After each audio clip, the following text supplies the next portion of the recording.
Coucou mes highlights.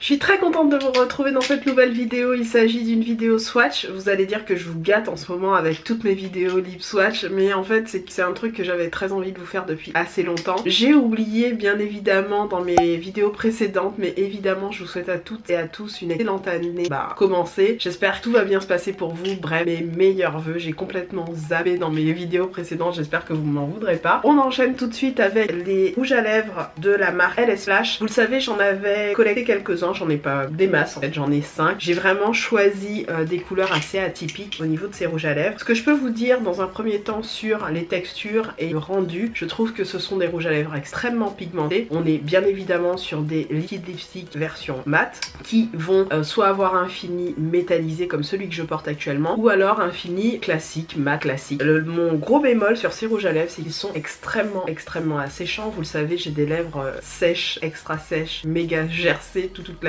Et mon gros bémol c'est ça, c'est qu'ils sont assez inconfortables et pour le coup ils font vraiment pas partie de mes préférés, mais j'aime les porter quand même. Je me force un peu à les porter en mettant notamment une espèce de petite base, la Prep and Prime pour les lèvres de chez MAC qui est excellente pour ça. Je ne l'ai pas fait dans cette vidéo évidemment puisque je vous swatchais chaque rouge à lèvres, donc ça me servait à rien de mettre à chaque fois la base et de mettre ensuite les rouges à lèvres. Déjà que là je peux vous dire que mes lèvres sont à vif et vous le verrez d'ailleurs dans le dernier swatch, à savoir sur le rouge à lèvres que je porte, puisque je voulais quand même swatcher étant donné que j'ai enchaîné la vidéo de sorte que voilà, le dernier que je porte ce soit celui de la fin on va dire, et sur la fin mes lèvres sont un petit peu à vif, vous le verrez. Ce que j'avais envie de vous dire sur le rapport qualité-prix sur ces rouges à lèvres, il est plutôt intéressant dans la mesure où ce sont des rouges à lèvres que vous avez presque du même ordre de prix que ceux de chez Gérard Cosmétiques, à savoir entre 11 et 14 euros, et sur le site il me semble qu'ils sont à presque 14 ou 15 $, bon sans compter les frais de port. Vous pouvez les trouver sur le site de Maquilalia, sur le site de Beauty Bay, plein d'autres sites. Je vous mettrai tous les sites en barre d'infos sur lesquels vous pouvez les trouver. Au niveau de la formulation, je trouve que la version mat, donc les classiques, ce sont les LS Flash, ceux-là je sais plus leur nom, les lip couture, voilà. Sur les lip couture sont assez, comment je peux vous dire ça, la formule est très liquide, donc assez difficile pour une novice en maquillage à appliquer. Vous allez avoir tendance à vous en mettre partout si vous n'êtes pas très habile au niveau des embouts, et en sachant que les embouts ne sont pas les mêmes sur les lip couture, les classiques, et sur les on va dire Studio Shine, je crois que c'est comme ça qu'ils s'appellent, des Studio Shine il me semble, parce qu'il y a eu plusieurs collections. Moi j'ai pris en tout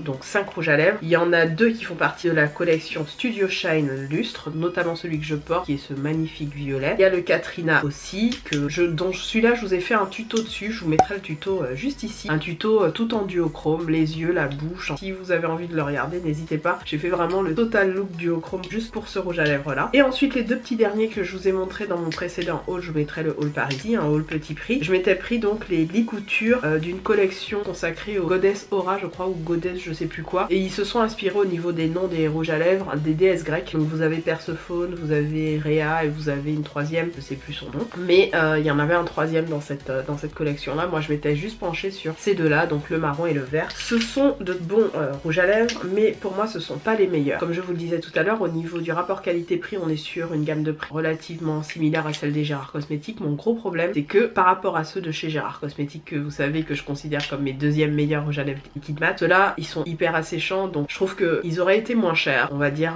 au prix de ceux par exemple de chez Colourpop. J'aurais rien dit parce que je me dirais voilà, on est vraiment sur une gamme de prix, petit prix, limite drugstore, donc ça va. Mais à partir de 10 euros, je trouve qu'on est quand même sur, pas haut de gamme, mais qualité un peu au-delà. Et c'est pour ça que ça me dérange, je trouve que c'est trop cher pour ce que c'est, dans la mesure où le confort n'y est pas du tout. Ceci dit, au niveau de la tenue, évidemment, ça tient plus que bien. C'est une horreur à enlever ces rouges à lèvres là, enfin une horreur. Dans le sens où si vous avez pas d'huile, un démaquillant vraiment biphasé, ça va, vous allez dormir avec. Pendant 3-4 jours, il va pas bouger, hein, je vous le dis tout de suite, à moins de vous taper au moins une pizza pendant 3 jours d'affilée. C'est mort, le truc il reste là. J'ai eu une galère pas possible, mais quand même, j'ai été bien contente de les avoir. Mes petites lingettes de chez Carrefour, qui me tirent toujours d'affaire au moment là, lorsque je vous fais des swatchs, c'est toujours ces petites lingettes de chez Carrefour que j'achète, qui sont très bien, mais il faut un petit peu frotter et du coup j'avais les lèvres à vivre. Ça ne se voit pas là, mais je saigne de la bouche. La meuf qui a souffert de ouf pour vous faire les swatchs. Je vous laisse avec les swatchs de ces 5 rouges à lèvres. J'espère que mon avis un petit peu au niveau formule vous aura un petit peu aidé. Ils ne sont pas plus asséchants que, on va dire, les rouges à lèvres, enfin justement les Colourpop. Ils sont pas plus asséchants que les Colourpop, mais ils sont hyper inconfortables et asséchants quand même. Donc je vous le déconseille si vous avez des lèvres déjà en mauvais état. Franchement non. Moi j'ai pris le risque parce que entre guillemets je sais comment pallier à ce souci, mais très honnêtement c'est pas des rouges à lèvres que je porte tous les jours. Le seul que je peux avoir tendance et que j'ai pu avoir tendance à porter très souvent, c'est le Untamed. Donc c'est le seul que j'ai pris dans toute cette collection de rouges à lèvres et que j'ai porté pendant je pense presque 2 mois d'affilée parce que j'aimais tellement la couleur que voilà. Voilà pour cette vidéo, je vous laisse avec les swatchs.